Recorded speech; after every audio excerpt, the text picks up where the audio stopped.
Olá, sejam bem-vindas, sejam bem-vindos. Hoje a gente vai ter uma conversa sobre mimizentos e cyberativistas.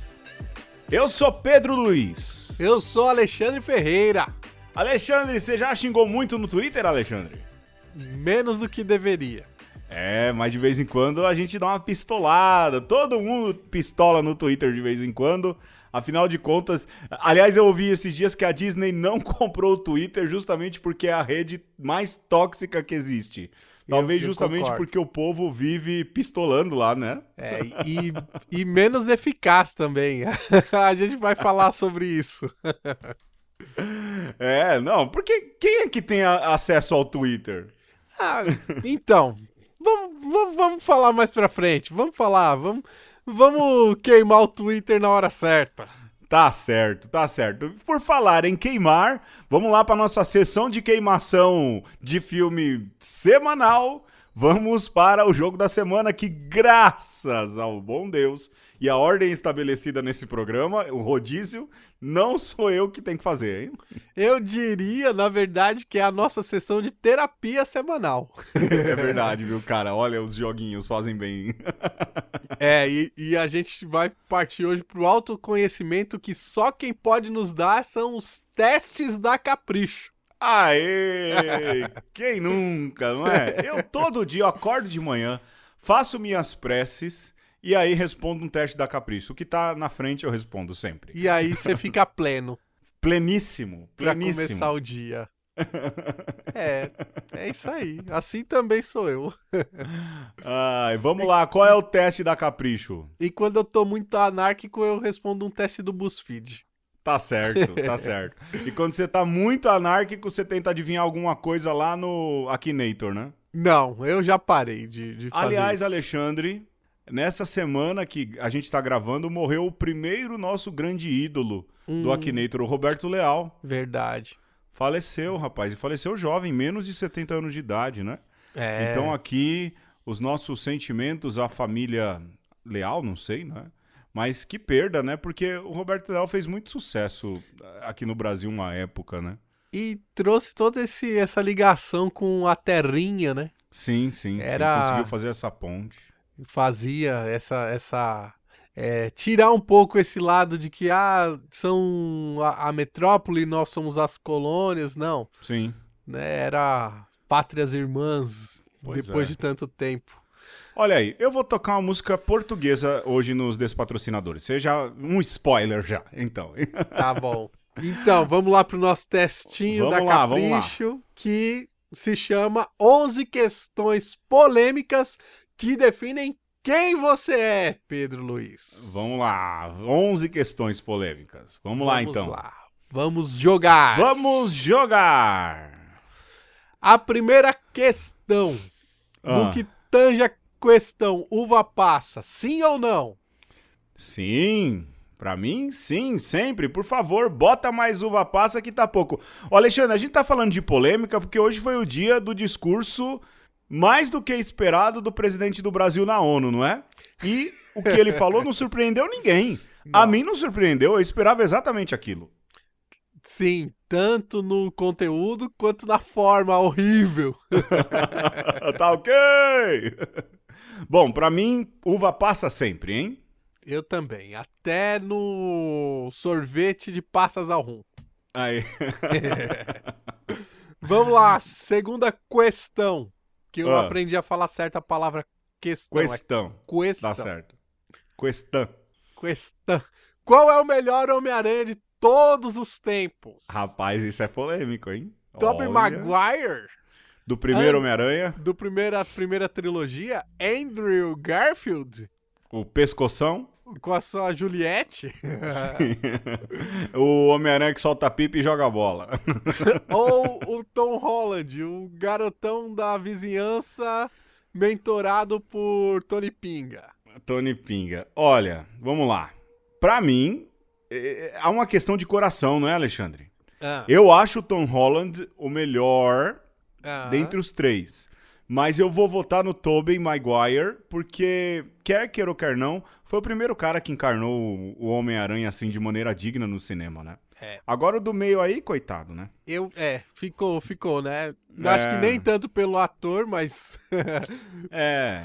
Foi mal produzido, mal entendido. Sim. Então eu vou de Tobey. Tobey pela coragem, né? Eu vou de Tom, porque trouxe um pouco aquela essência dos quadrinhos. Um pouco. Sim. Mas falta o tio. E falta grandes poderes trazem grandes responsabilidades. Pode parecer repetitivo? Pode. Mas falta isso que é essência do Aranha. Mas daqui a pouco o Foca vai falar, ó lá, o nerdão estragou minha infância.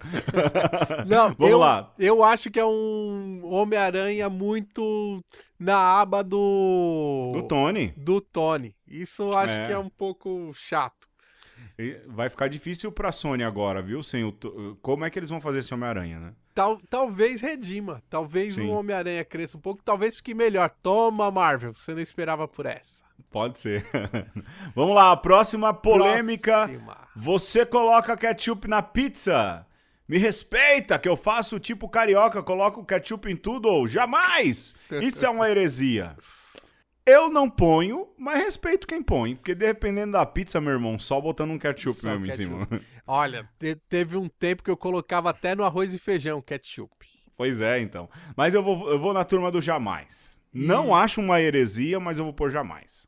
Eu aprendi o porquê não colocar, e é isso mesmo, quando a pizza é boa. Você não coloca, não precisa, mas vamos falar a verdade, de vez em quando é bom também. Pô, eu lembro que uma vez veio um primo meu lá do Pernambuco, Copérnico o nome dele.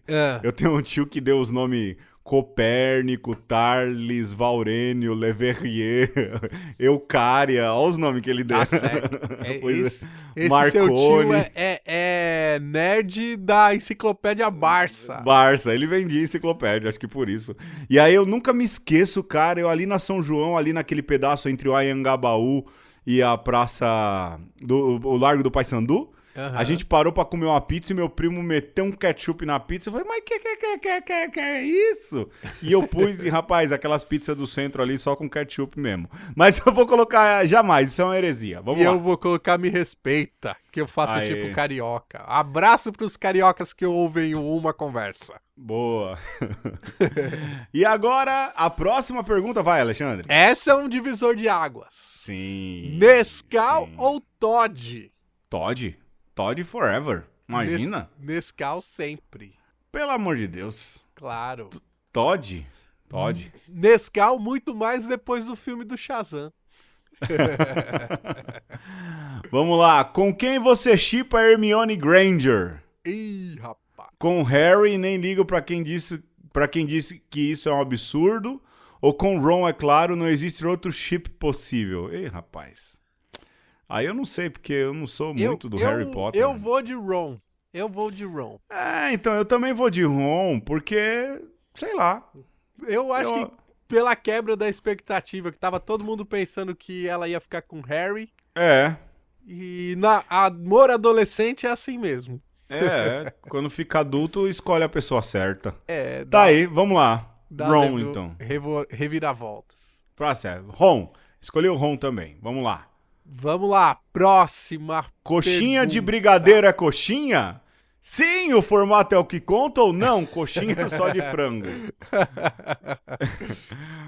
Vai, brigadeiro de coxinha é um brichinha, né? Brichinha.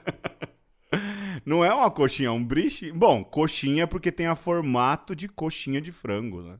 Sim. Olha, eu não sou tão assim purista de coxinha, não. Eu prefiro bolinha de queijo. Então eu vou colocar que sim, brigadeiro de coxinha é coxinha porque o que conta é o formato. Eu vou colocar que não, porque quando eu morder o brigadeiro com formato de coxinha, eu vou sentir gosto de brigadeiro. Então não tem por que chamar de coxinha. Aí você vai chamar de brichinha. É, brigadeiro com coxinha. Mas e o brigadeiro de panela? É uma carne louca, então? Boa!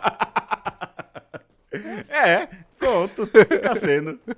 Ai, meu Deus, vamos fazer um brigadeiro louco, então. Alexandre, vamos. Vamos lá. Próxima questão, vai. Próxima questão, você faz o número 2 fora de casa? E aí tem aqui, nossa, não, jamais, só em casa mesmo, ou, não, na hora do aperto não tem jeito, né? Rapaz, se tem uma coisa que eu não tenho cerimônia, é com minhas necessidades fisiológicas. Qualquer lugar é lugar. Necessidades filosóficas. Filosóficas. Eu não tenho essa história de só em casa, não, imagina. Cara, eu tenho um pouco. Eu me seguro, mas na hora que, como diz a história, você vai me chamar do nariz, bicho. Alexandre, não pode pôr isso não. Não. Você vai botar um pi aí, então.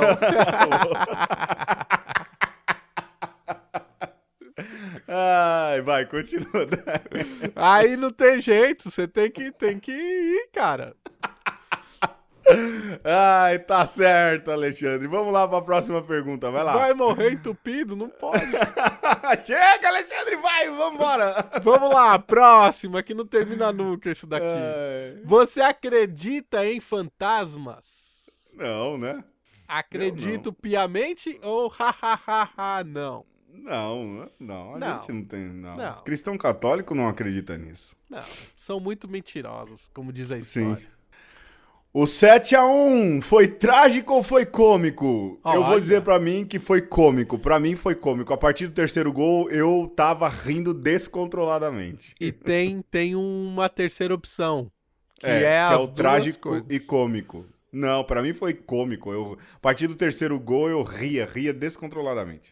Foi cômico porque eu nunca levei futebol a sério. Pois é, cômico então. Vamos lá. Próxima. Sopa é refeição?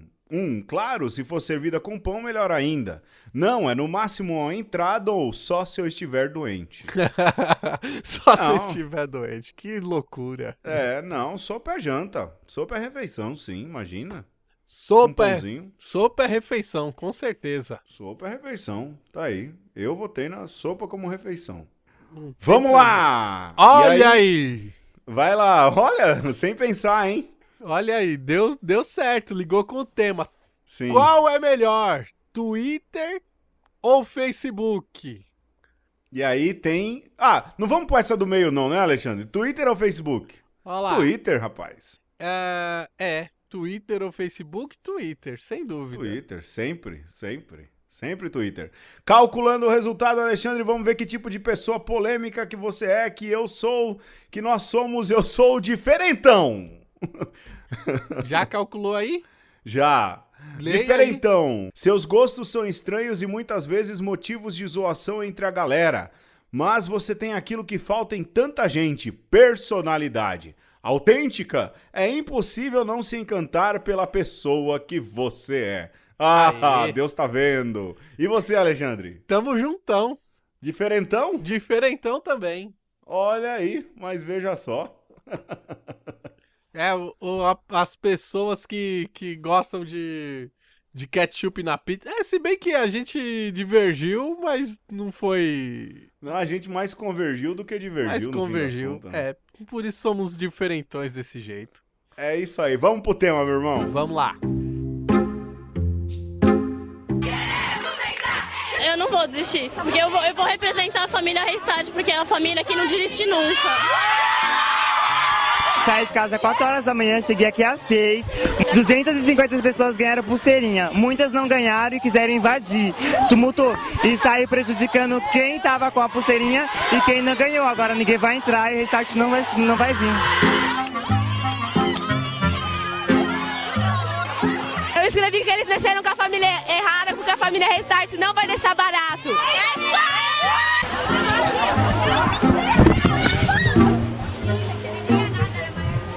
Eu vim porque minha filha adora, a gente já tinha combinado. O público não foi culpado, as meninas não foram, os fãs não foram. É a organização mesmo. Teve uma hora que o policial ameaçou prender, teve gente que ameaçou jogar lá gás lacrimogêneo, gás de pimenta, e foi uma gozarra. Eu não tenho pulseirinha, sabe? Eu acho uma puta falta de sacanagem com o pessoal aqui que tá passando mal. Eu tô sem comer, eu tô passando mal. Eu acho acho que foi uma falta de respeito com a gente. Eu que nunca vi eles, fiquei muito triste. Restart não presta mais porque eu cheguei aqui 8 horas da manhã e eles não vieram falar com a gente.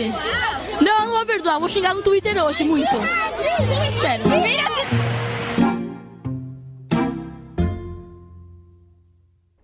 Pois bem, Alexandre, a gente começou ouvindo esse clássico da Memepídia Nacional, não é? Sim. Que é o Vou Xingar Muito no Twitter. A galera que ficou fora do show do Restart. Existe Restart ainda, Alexandre? Que Deus o tenha. Deve haver, porque a gente acredita que a alma é imortal, né? Boa. E aí os Sofens, na época, falaram que iam xingar muito no Twitter justamente porque ficaram de fora do show do Restart.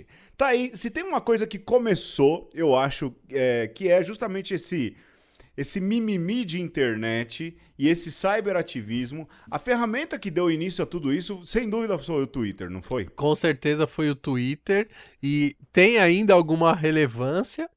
Sim. E, sobretudo, porque as pessoas chegaram à conclusão de que ali, se elas falassem, elas poderiam ser ouvidas. Sim. E esse meme, ele tem muito isso, né? Assim, ali naquela fala até despretensiosa do rapaz, que fala, eu vou xingar no Twitter. Ah, mas por que ele vai xingar no Twitter? Porque sabe que, de alguma maneira, isso vai ter uma repercussão. Sim. Ou não, Se ele consegue emplacar uma hashtag alguma coisa, sobe mais ainda, né, Alexandre? Sim. O bacana do Twitter, eu acho que a novidade do Twitter está justamente nisso, não é? Porque o Orkut, que foi, vamos assim dizer, a rede social que antecedeu um pouco aí a chegada do Twitter, porque o Twitter chegou um pouco junto do Facebook até antes, eu acho. Um pouco antes. Sim. É que o Orkut, para você ler alguma coisa de alguém, você tinha que ir direto no perfil da pessoa, se eu não me engano, né? Antes não existia esse fenômeno de timeline. Mas tinha as comunidades também. Sim, mas você tinha que ir direto na comunidade, né? Sim, você tinha que ir direto. E o Orkut meio que nos apresentou as redes sociais, né? Sim, e sim. A dinâmica das redes. Né? A galera entrou com tudo no Orkut e o Twitter era meio que a rede diferentona, né? Sim, sim. 140 caracteres. Eu lembro que o José Saramago foi perguntado sobre o que ele achava dessa rede social que fazia tanto sucesso e que usava 140 caracteres tão somente e limitava a 140 caracteres. Sim. E ele dizia, e eu lembro que dizia numa dessas frases da Semana da Veja, assim vamos limitando a linguagem, daqui a pouco vamos terminar no grunhido.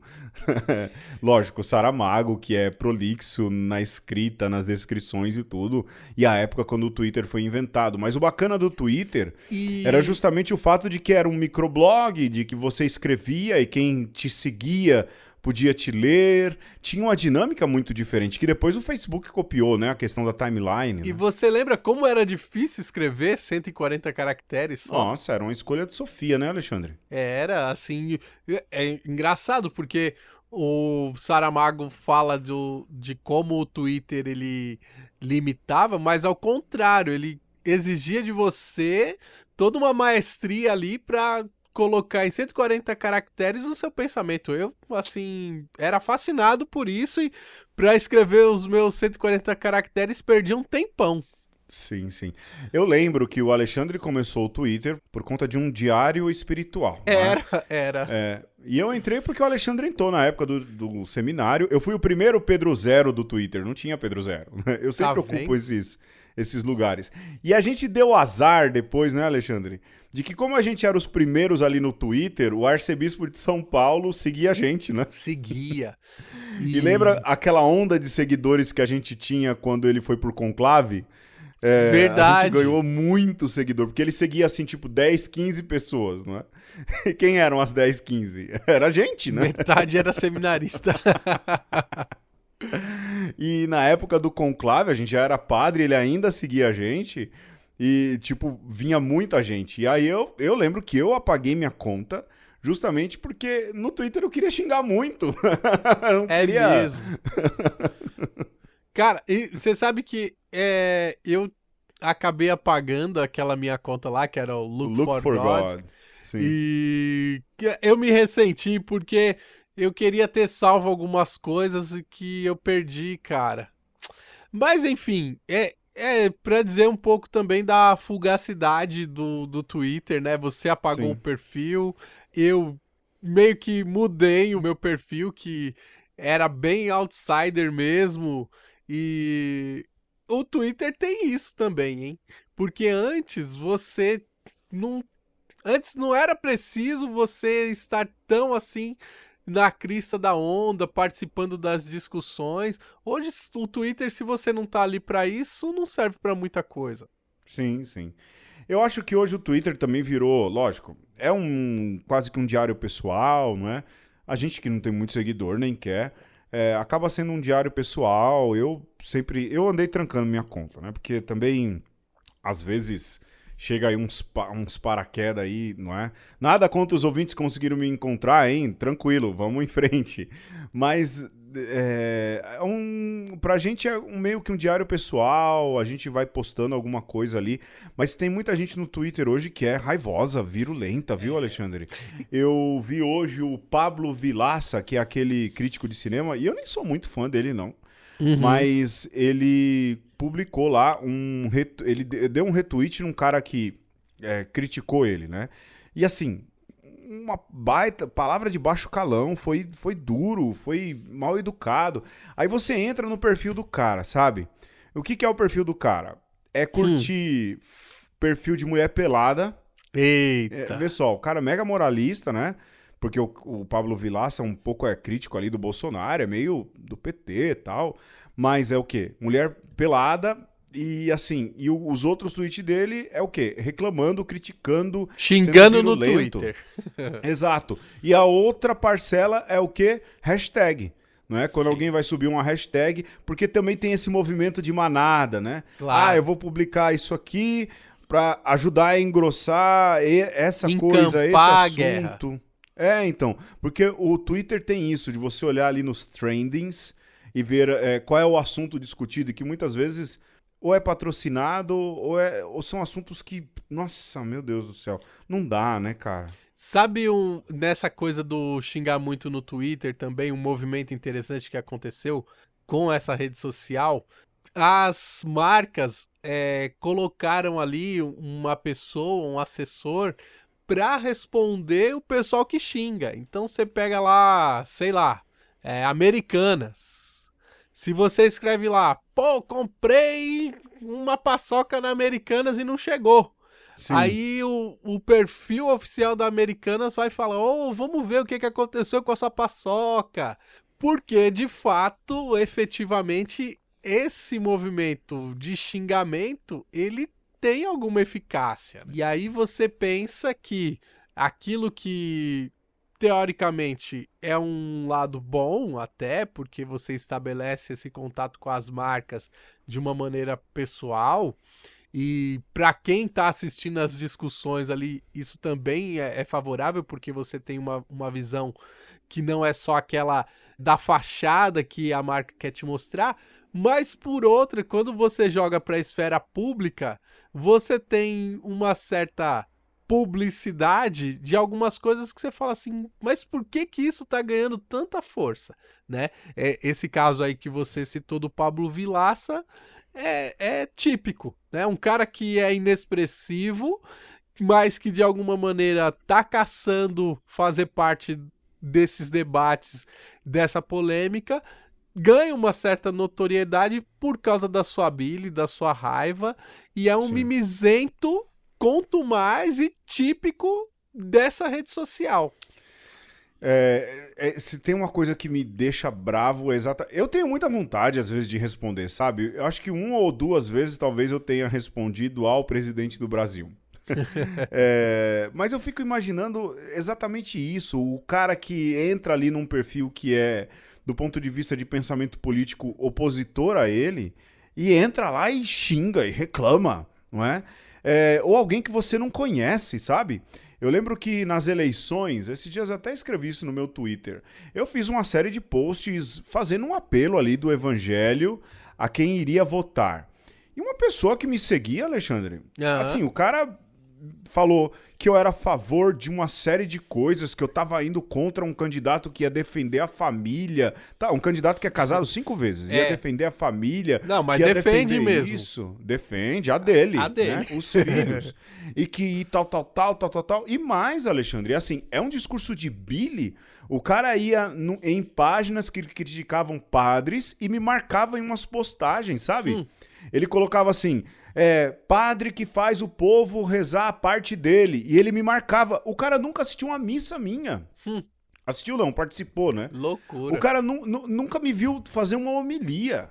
O cara nunca me viu celebrar. Por causa dos meus posts, que foram provocativos à época, eu não nego. Mas eu fiz com muita consciência do que fiz. Ali naquele momento eu sim tomei lado, não é? E o meu lado sempre foi contra o Bolsonaro. Sempre foi. Porque tem uma questão de valores, mas o cara destilou a Billy, cara. Destilou, mas acabou. Aí eu falei assim, eu imagino que você não me criticaria se eu estivesse falando que votaria no seu candidato.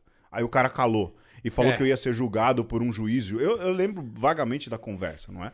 Mas, tipo, o cara não me conhece. O cara nunca me viu rezando uma missa. O Alexandre sabe, eu rezando missa eu sou mais ortodoxo do que muito ortodoxo por aí, entendeu? Eu não tenho uma missa que eu não rezo... não tem uma missa que eu não rezo sem casula, né? Que é o paramento mais, vamos assim dizer, mais ali clássico pro padre. O cara não me conhece, mas pela Billy, porque se sentiu incomodado. Sabe, cara? E eu não dou mais palco pra esse tipo de gente. Não. E eu não discuto, cara. Eu não discuto, velho. Eu acho que é o ponto aqui que a gente tem que desenvolver a conversa, é que você xingar... Você ter esse movimento de ódio, você perder tempo garimpando coisas ou indo em perfis, isso não faz de você um ativista virtual. Muito pelo contrário, te faz um mimizento. Te faz um mimizento, te faz simplesmente um robô mesmo, porque a sua atitude não é reflexiva, né? Não é a atitude empática de se colocar no lugar do outro, não é que você pensa, vamos aqui provocar o outro com a minha colocação. Assim, se fosse isso, ainda estava bom, mas é o contrário disso, né? Então, a gente já poderia colocar aqui bem explícito, né? Aquilo que não é cyberativismo. É você ficar xingando, é você ficar simplesmente entrando na onda para defender essa ou aquela ideia acriticamente. Sem dúvidas, sem dúvidas.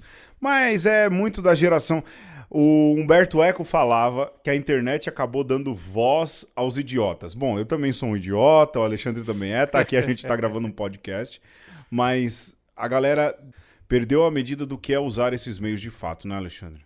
Mas essa coisa do dar voz aos idiotas, eu acho um pouco complicado, porque graças a Deus que deu voz aos idiotas e deu voz a todo mundo. Sim, sim.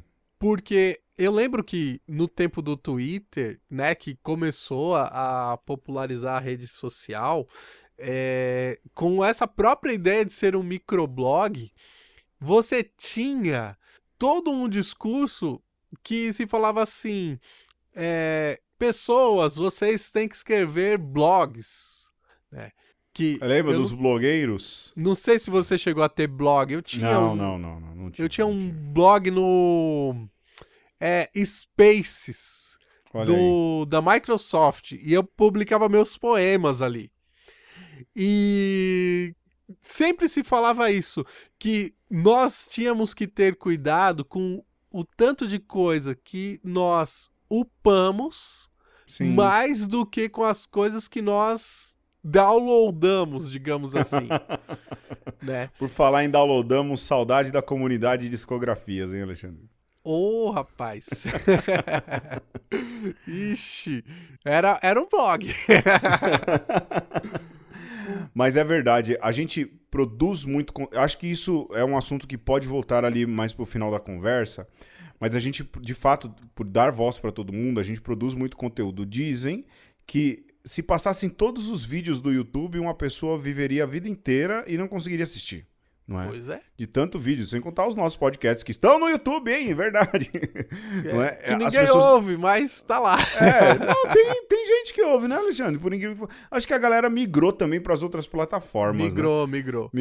Eu acho que hoje é mais quem acaba conhecendo ali, vai fazer uma busca e nos encontra. Abraço você que tá ouvindo no YouTube. No YouTube, exato.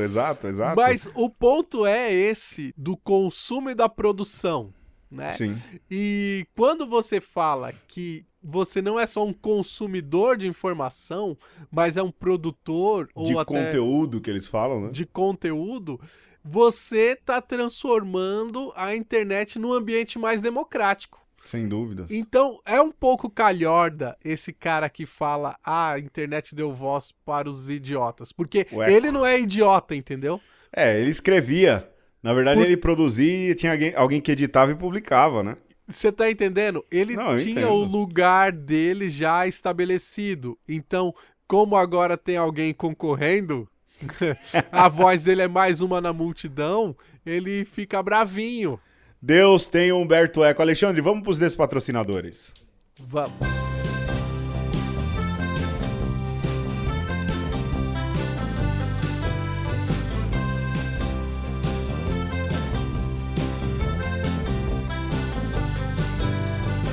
Olha a Laurinha, lá vai toda decidida. Diz que é crescida e que prescinde dos conselhos do pai. Olha ela, lá vai toda destemida. Dona da vida, nem duvida que é por ali que vai. Olha a Laurinha, à cabeça da charanga, das raparigas do recreio do liceu onde ela anda e manda na dinâmica da escola.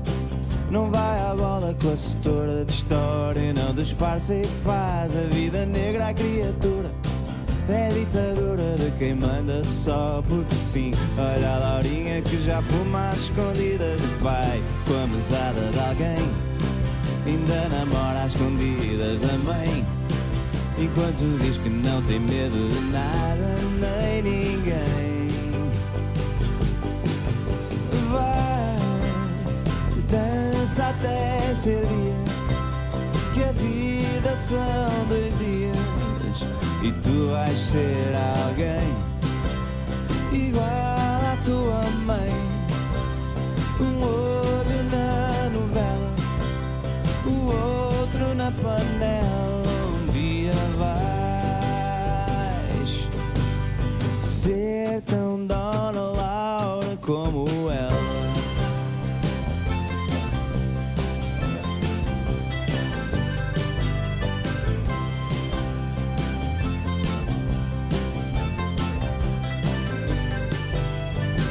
Olha a Laurinha toda cheia de cidade, sem ter idade para sequer votar na junta daqui. Sempre que a chamam ao quadro desatina e nada diz, mas bem que opina sobre o estado a que chegou o país. Olha a Laurinha lá vai cheia de prestígio, nenhum vestígio da miúda outrora santa e singela. E a mãe dela fica à vê-la da janela, ainda se lembra bem do tempo em que a Laurinha era ela, a fumar às escondidas do pai, com o dinheiro que alguém subtraiu da carteira da mãe, enquanto diz ao mundo que ainda há de vê-la ser alguém. Vai, canta até ser dia, que a vida são 2 dias e tu vais ser alguém que é tal e qual a mãe. Um olho na novela, o outro na panela. Um dia vais ser tão Dona Laura como ela. Aproveita agora que há de chegar a hora que não poupa a ninguém. Vais ser igual à tua mãe, a filha pela trela, repete-se a novela. Um dia vais ser tão Dona Laura como ela.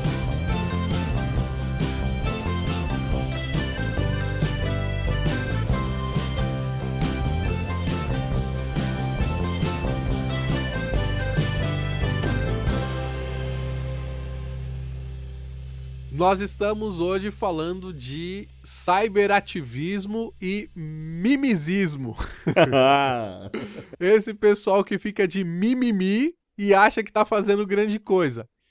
Porém, Pedro, se a gente olhar para outra face da moeda, nós vamos ver que, olha, no mundo teve alguns movimentos que conseguiram de fato serem ativistas cibernéticos.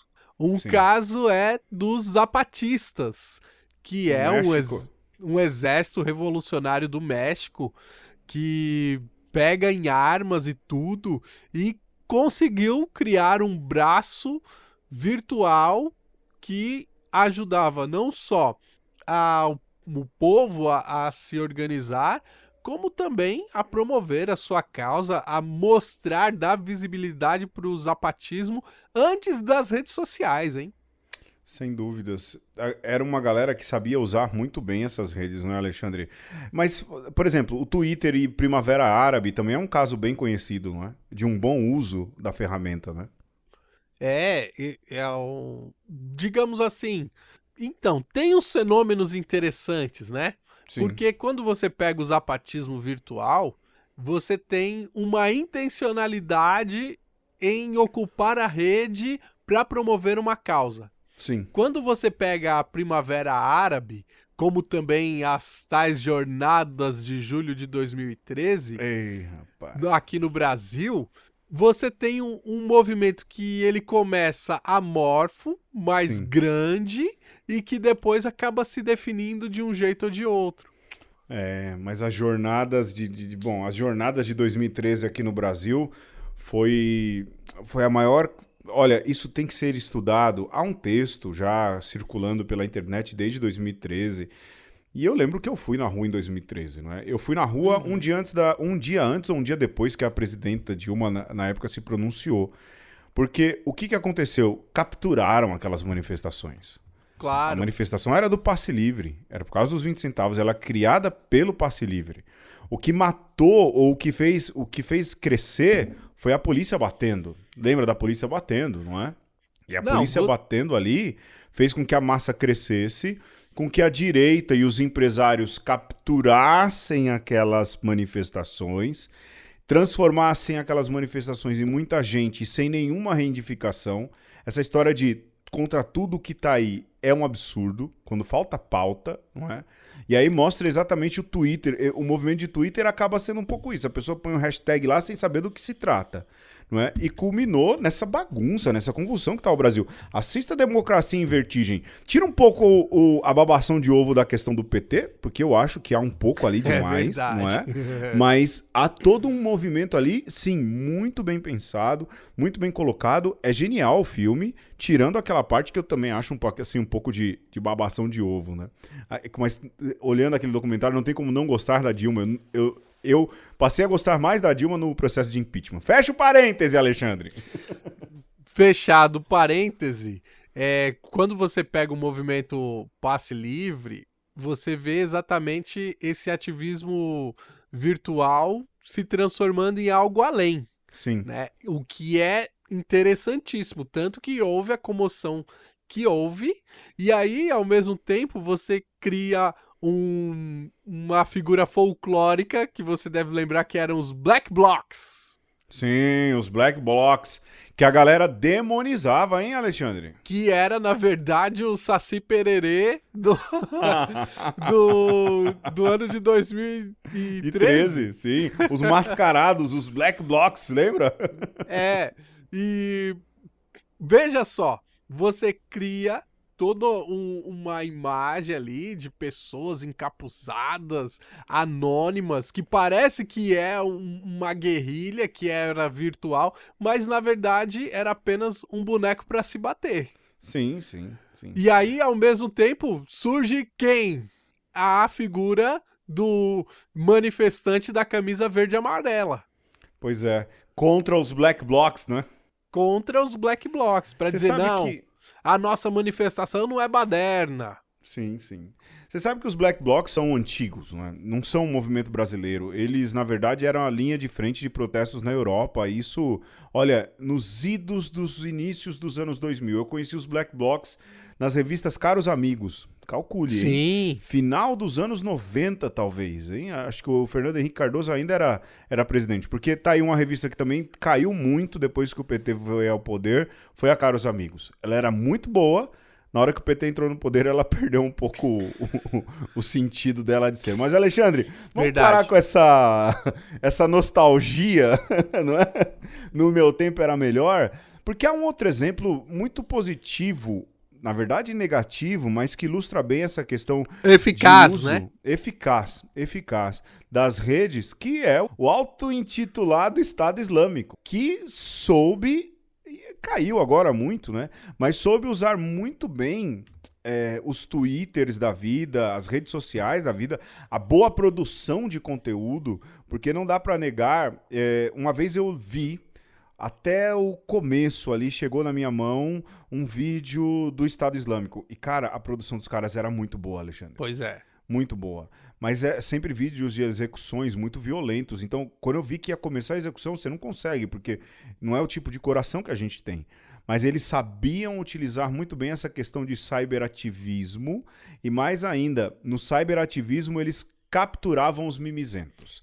Essa é a grande verdade. Cara, esse ponto é interessante, hein? Porque você pega aquele ser anencéfalo ali, que tá simplesmente destilando ódio, e eles capturam e ensinam aonde canalizar. Canalizam aquela energia negativa e pronto. Você agora tem... Sim.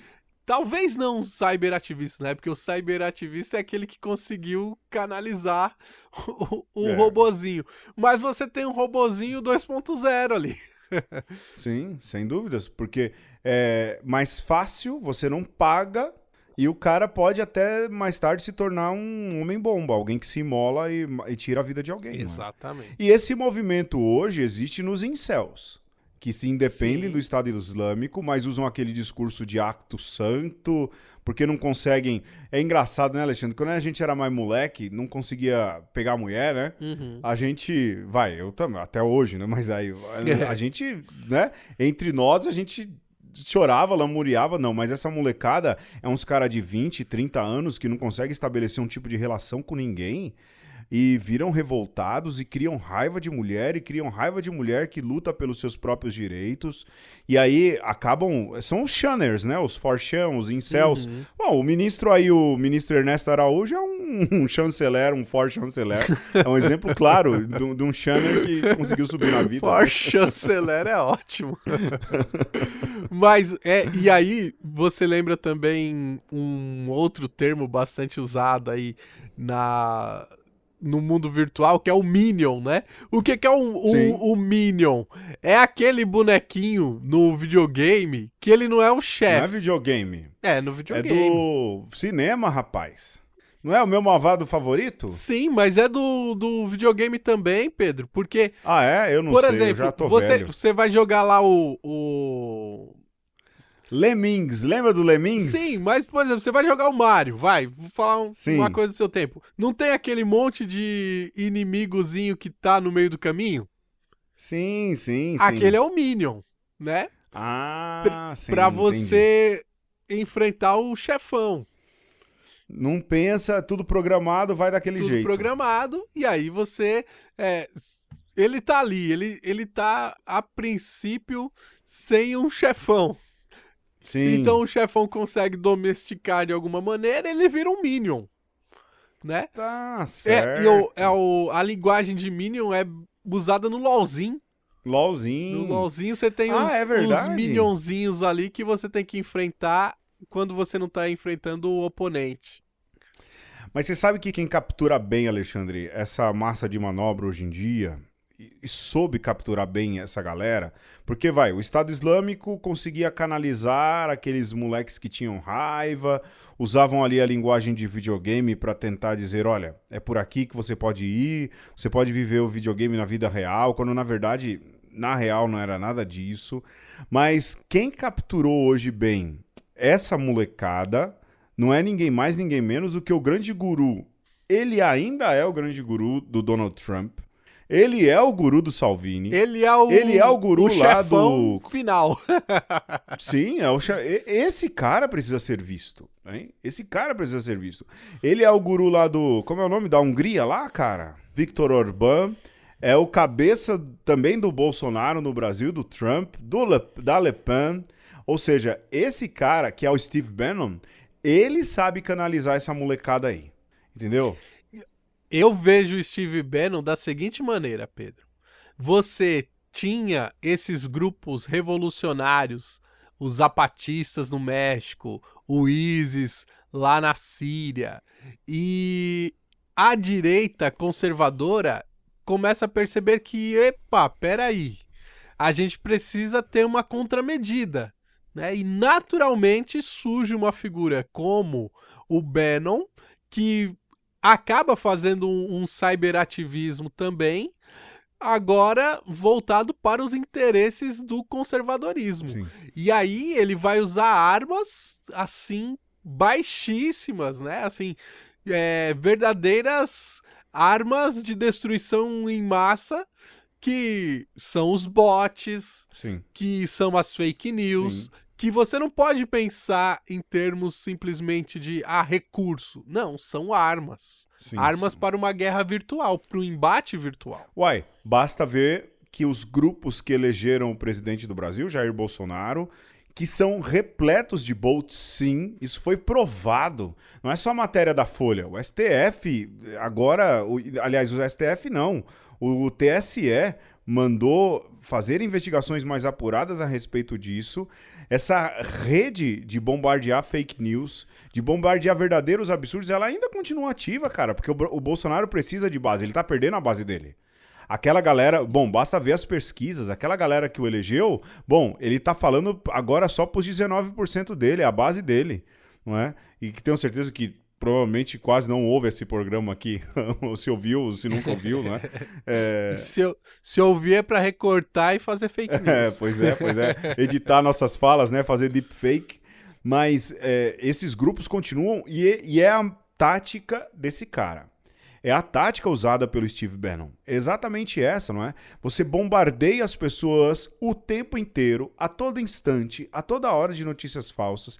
Em época de eleição isso aconteceu muito. Era a mamadeira o bico era o órgão genital masculino, era o tal do kit gay. Cara, se você lê o que a galera chamava de kit gay, que era a cartilha sobre a homofobia nas escolas, pô, um absurdo aquilo ali não tá nas escolas, cara. Eu, quando era professor, falava sobre essas coisas. Professor. E aí, a galera cai. Criticava kit gay, mas nunca foi numa reunião de pai. Uma vez eu ouvi falar isso, né? Essa história da mamadeira que muita gente acreditou. Olha aí o que o Haddad vai colocar. Um tal de manifesto de Lenin que nem existe. O decálogo de Lenin que nem existe. Que diz que o Haddad citou na tese de mestrado do cara. Mentira. Eu não tô defendendo aqui o Haddad, mas essa rede orquestrada de mentiras, elas vêm. E elas vêm de tal maneira, também a sociedade do cansaço, uma avalanche de coisas, e é bem a tática que o Bannon usa. E você vai contando mentira uma atrás da outra, vai fazendo essa avalanche de tal modo que a pessoa fica tão sufocada que ela não consegue pensar mais. E é a tática que essa galera usa, né? E já não é mais Twitter, né, Alexandre? Então. Olha só. A gente pode fazer um link aqui, Pedro, com aquele nosso programa sobre memes e memes. Sim. Né? Porque o meme, na ideia lá do Dawkins, é uma ideia boa, com força suficiente para entrar na cabeça das pessoas e ir à frente. Né? Então, seria uma ideia de qualidade. Sim. O cyberativismo, a grosso modo, deveria ser você semeando suas ideias de qualidade na rede. Mas o movimento desses caras não é pela qualidade das ideias, é pela quantidade, né? É esse atordoamento das pessoas para exatamente que ideias de qualidade não proliferem.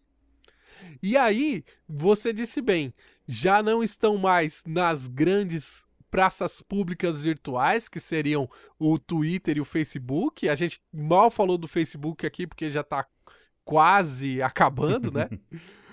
E isso migrou num movimento para o WhatsApp, Telegram, que são grupos fechados.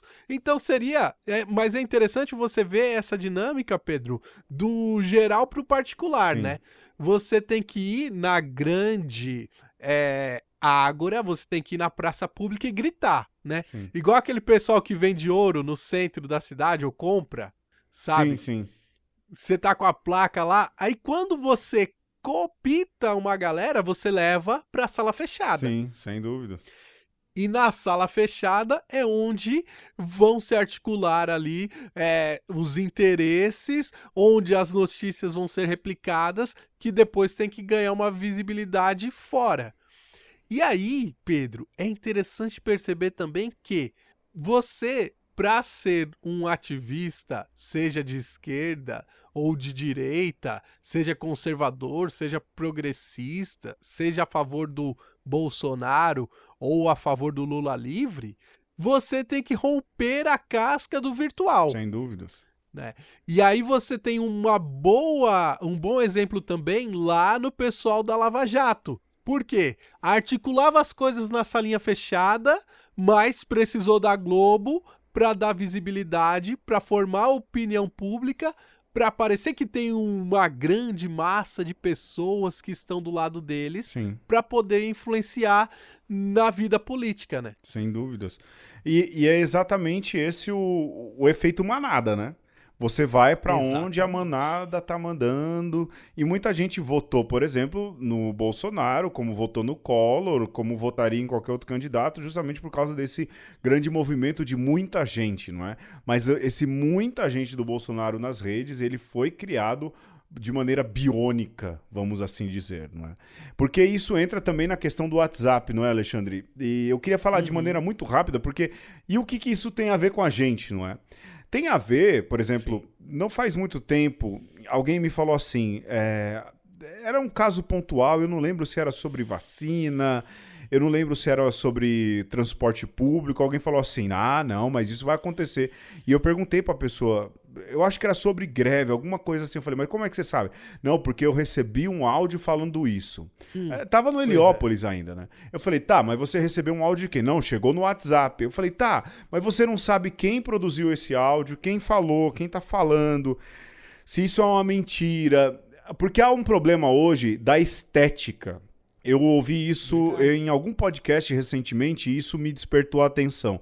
Porque você já reparou que o Facebook começou isso, o Twitter também é assim, tudo é timeline, né? A Folha de São Paulo ou o Seu João que produz um vídeo. Aparece tudo ali na sua timeline. Esteticamente falando, é tudo a mesma coisa. E porque é tudo a mesma coisa, você vai acreditar até no vídeo do Seu João falando o maior dos absurdos possíveis. E sabe outra coisa? Nesse fenômeno da timeline, que aconteceu no Facebook e depois aconteceu também no Twitter, que você lembra que a timeline antes era sequente. Sim. O que aparecia tinha uma ordem cronológica, né? O que tinha acabado de publicar aparecia. Só que aí o seu Facebook e o seu Twitter criaram um negócio chamado As Coisas Mais Importantes para Você. Sim. As coisas mais importantes para você, segundo o algoritmo interesse do Twitter, deles. Segundo o interesse deles. Sim. E aí você tem essa analogia da manada e todos nós, de fato, sendo conduzidos por um lado por outro, sobretudo por essas grandes corporações que são as redes sociais. Sem dúvidas. E de maneira no WhatsApp, essa questão da estética, entendeu? Por exemplo, tem um cara que grava um vídeo no YouTube falando que o Papa Bento XVI está sendo mantido prisioneiro no Vaticano porque ele viu um relógio e o relógio era como se fosse a tornozeleira eletrônica, mas aí é um relógio. Aí o cara, se diz ali de Rio Preto, o cara faz isso, grava ali no estúdio, põe a câmera na frente dele e tudo mais. Aí uma pessoa fala, olha aqui, isso aqui que eu vi. No jeito que você repassa, tem gente que compra aquilo ali como verdade, cara. compra como verdade. Compra como verdade. Eu tô falando de um caso pontual, mas o mesmo é o cara que passou lá a mamadeira de piroca, eu vou lá logo falar o português claro, é o cara que falou do kit gay, é o cara que falou que o Pablo Vittar vai chegar com um caminhão e fazer o Lula escapar lá de Curitiba, entendeu? A galera compra essas coisas porque também tem a questão do viés de confirmação, mas é justamente porque aí fala, não, é contra a imprensa, mas imprensa séria, por exemplo, o que o Intercept vem fazendo é jornalismo, meu irmão. Não tá fazendo de maneira selecionada, de maneira calma, de maneira tranquila. São milhões e tudo de mensagens e tudo, não é? Mas aí você põe em descrédito. Quando alguém faz jornalismo como o jornalismo precisa ser feito, você põe em descrédito, não é? E aí tem muito opinoso hoje em dia na televisão também. Tem muita gente dando opinião. A gente é opinoso, mas tá aí, a gente tá dando opinião. Você não quer ouvir, não ouve, não é? Mas a gente vive uma época em que se separou o que é jornalismo opinativo, o que é análise, o que é crônica. A gente aprende isso na escola. Você hoje que reclama por que você aprendeu isso na escola, a gente aprende isso na escola pra gente saber diferenciar alguma coisa da outra. Diferenciar o que é uma notícia, o que é uma crônica, o que é um artigo opinativo. Hoje em dia tudo isso virou notícia. E aí é que tá. Isso entra nas brechas da ignorância de quem lê também, né? Às vezes na nossa. Eu já partilhei fake news sem querer. Com certeza. O fenômeno do WhatsApp é exatamente esse de você, por estar num grupo, achar que esse grupo ele é tão seleto que as informações que ali correm são seletas também. E aí você tem o movimento, repito, de volta, do para fora, que essas fake news, elas acabam pautando também esses comunicadores, digamos, tradicionais. Então, quando você vê o cara lá opinoso no Jornal da Tarde, com as notícias ali recortadas, ou uma coisa que aconteceu no Facebook sendo propagada no Jornal da Noite, é porque, de alguma maneira, é conveniente também para aquele grande veículo botar lenha na fogueira. Sim. Você aproveita a fake news, ou aproveita ali o movimento que está acontecendo nos grupos pequenos, seja para ter audiência, seja também por uma questão ideológica que nem sempre está evidente, né? E esse que é o ponto. A questão ideológica, ela sempre vai estar presente, né? A gente aqui não esconde as nossas ideologias. Sim, nunca se escondeu. E nunca quis passar aqui por isentão. Sim. Para o bem ou para o mal. E a gente está aqui para ser criticado também. Sim. Né? Mas a questão é você deixar de ser ali uma massa acrítica, né? Seja daquele que você ouve, seja daquele que do grupo que você está, e passar a ser alguém que colabora com o debate também, né? De uma maneira crítica. Vão gostar? Não vão gostar? Vão te expulsar do grupo? Mas se você simplesmente consome a notícia e de alguma maneira não tenta mostrar um outro lado da história, a coisa vai degringolando cada vez mais. E eu acho que, nesse sentido, a gente vive um período positivo, porque a possibilidade de cada membro da comunidade interferir é maior do que nunca foi na história desse planetinha azul. Sim. Bom, Alexandre, acho que por hoje é isso, não é? Tá bom demais. Eu vou ali porque eu preciso terminar um negócio que eu comecei. Tomara que dê tempo. Tomara. A gente continua agradecendo você que repassa, você que coloca nos stories, você que coloca no celular, você que fez a tatuagem. Não, ninguém fez ainda, né?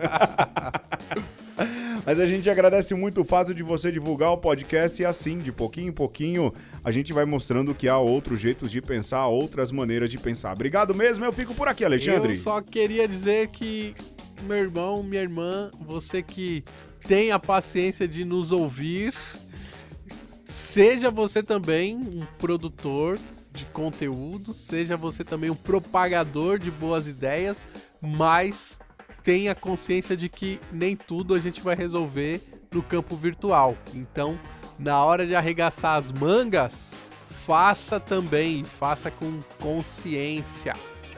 Olho no olho sempre. Um abraço. Um beijo. E um aperto de mão. Falou, rapaz. Até mais. Falou, mina. Tchau, tchau. É isso aí.